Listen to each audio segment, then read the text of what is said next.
সুপ্রিয় সপ্তম শ্রেণীর শিক্ষার্থীবৃন্দ, বাংলা বিষয় পাঠে তোমাদের স্বাগতম।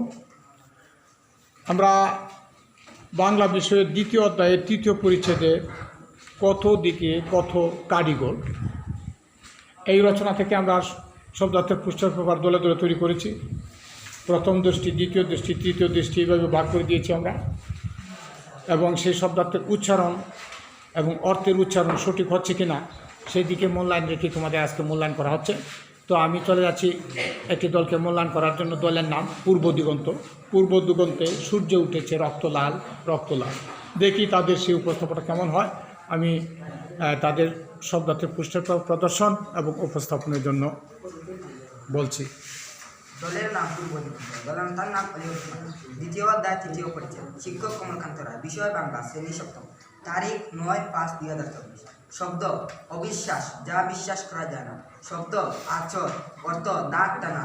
শব্দ আর্ট, অর্থ ছবি আঁকার অন্যান্য শিল্প। শব্দ আর্টিস্ট, অর্থ শিল্পী। শব্দ অতস্তত্ব, অর্থ দ্বিধা। শব্দ এক খামচা চুল, অর্থ 5 আঙ্গুলের এক খামচিতে চুল, এক তুলা একটু চুল। শব্দ অ্যাক্টিভ, অর্থ একটুখানি। শব্দ কাদার তাল, অর্থ কাদার পিণ্ড। শব্দ কারিগর, অর্থ যারা হাতে জিনিস বানান। শব্দ গুমুর, অর্থ মাটি দিয়ে বিভিন্ন জিনিস বানানোর যাদের সেই পেশা।